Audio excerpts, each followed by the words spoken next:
This is serious. It is reported that President Muhammadu Buhari has once again appointed a dead person into the board of one of the federal government agencies. The dead man is Chief Tobias Chukwuemeka Okuru, the member nominee for Ebonyi State, listed as number 12 in the president's letter to the Senate President Ahmed Lawan. Mr. Tobias Chukwuemeka Okuru died on February 27, 2020. The president had, in compliance with Section 154, subsection 1 of the Constitution of the Federal Republic of Nigeria, 1999, as amended, in a communication to the President of the Senate dated March 18, 2020, requested for confirmation by the Senate the appointment of 38 nominees as chairman and members of the Federal Character Commission, FCC. Okuru, aka Alieza, as he was fondly called, was a former member of the House of Representatives from 2011 to 2015. His bid for re-election on the platform of Labour Party LP in 2015 failed after he dumped his former party, the People's Democratic Party, PDP. Chief Okuru and his supporters later joined the All Progressive Congress, APC, after he lost his case at Election Tribunal and Appeals Court. He was also the pioneer chief whip of Ebonyi State House of Assembly, 1999 to 2003, and a one-time commissioner in the state. Former Commissioner for Information in Ebonyi State, Dr. C0MM1TS, an indigene of Eza South Local Government Area, where Okuru hails from, posted on his Facebook page on Tuesday, when the late nominee's name was announced in the Senate, that Buhari should leave them to mourn their dead. I think Buhari was given the name by some people that are not serious. Probably they wanted to take advantage of the dead person and put in someone that will bear the name. I don't know what this means anyway. Was this an error? How is this possible? You know why? That is because there is no reliable database. There's no reliable database. That's the reason why these things happen. Are we going to call this a mistake, typographical error, or what is this all about?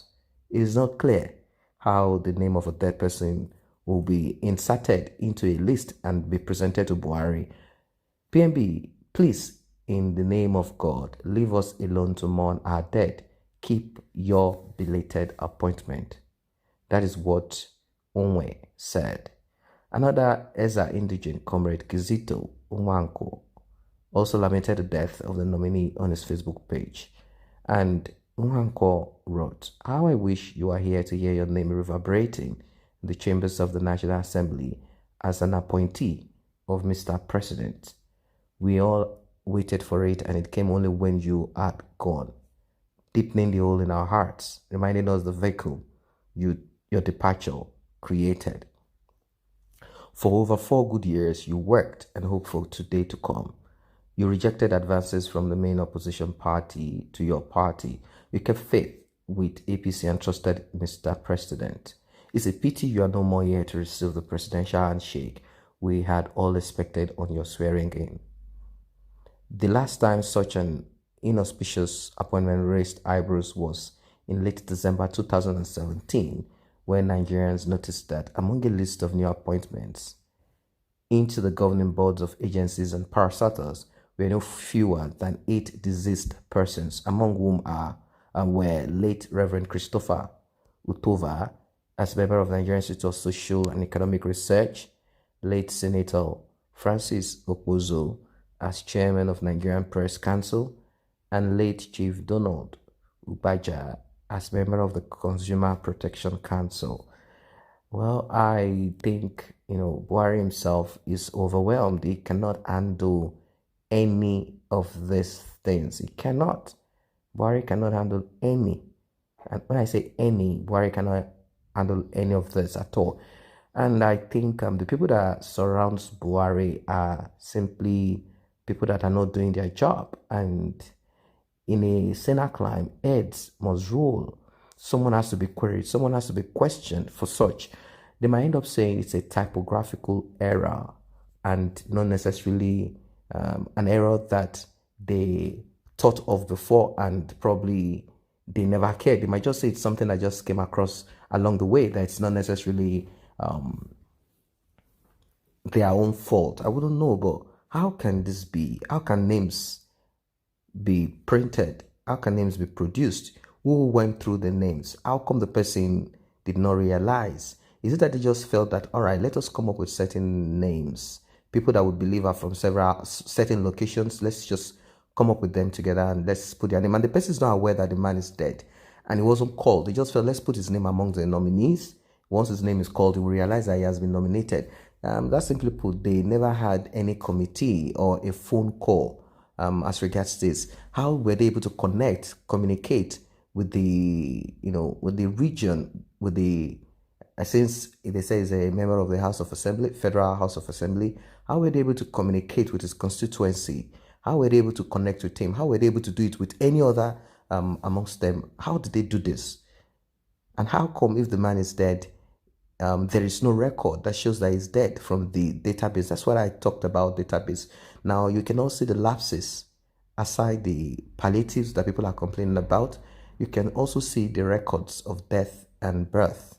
This has to be in a database, national database that cannot, and I say not, it cannot be compromised. I'm talking of a database that is reliable, a database that, I don't know what else I can say about this. Not a database that someone will change identity of people in it or for political purpose, or change the identity of some people because they need quota system somewhere.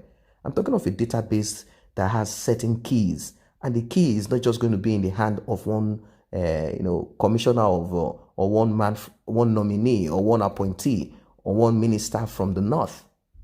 It is going to be a key that probably 6 people from different regions, depending on the strata that they might decide on, they will all have the key. Meaning you cannot just log in and say, I'm the boss, and you log in and that's it. It will be something that will be done simultaneously. 5 people have to put in their key before it opens, if they have to do an upgrade or something. With that, they will be able to monitor. That's not to say that they cannot call themselves and say, Mr. President said. Do not forget that many of them are appointed by the same president, and none of them are bold enough to say, look, the president asked us to do this, and we refused. Maybe the president will send DSS straight to the person and accuse him of sabotage or something. So that is why a lot of things are wrong. The constitution has to be abrogated, or as people are even saying, a breakaway totally. But if the structure is the way it is, I don't think I see things working perfectly as regards the system that should be in place to make things function. So these are the things that are there. Things are so complex because they made it complex. Imagine imagine someone being called by the presidency, probably one of the cabals need to have a change, and all of a sudden they receive a call from the presidency asking one person that is in charge of the national database to open it up and do something, and they give him money or tell him or threaten and say he's going to lose his job. Before you know it will be on the newspaper that he's being probed for some money that they claim is in his account. Somebody might even decide to put some money in his account, and the man will say, I don't know how the money got there. They say, oh, you don't know how the money got there. The truth is that anybody can pay money into anyone's account without even connecting you or calling you. So these things are possible. So from there, they rope him in. And he doesn't even need all of that. Once they say they're going to offer him money, we'll say, what the hell? I'm going to change it, particularly if it's from the northern part of Nigeria. That is why I said, if such is going to work, they need different regions, different people in different stratas. There is a way they can go around it to, at least in a way, have a database that not just one person can just log in with a key or a password and that's just the end of it. And also where the database, the physical database is going to be stored. These things are very important. Not that tomorrow we hear that fire outbreak burnt it and they have to come up with it again, and there they'll begin to slip in the details. There's nothing these guys cannot do. So that's why there should be need for transparency. When I say transparency, I'm not talking about the people themselves. I'm talking about cameras. I'm talking about cameras that will record each activities. I'm talking about everything that's happening there will be recorded. Not that they will say there was a power outage. Then after the power outage, the cameras weren't working. Then the thing now got burnt. And I just say, oh, they have started again, and it goes off like that. No, it's time for us to begin to see things differently. That's just it. It's time for us to begin to see things differently. So that's what it is. That's the president giving the name of a dead man, and he has nominated this dead person again. This is another goof from Major General Muhammadu Buhari. He has committed another blunder again, and this is not supposed to be.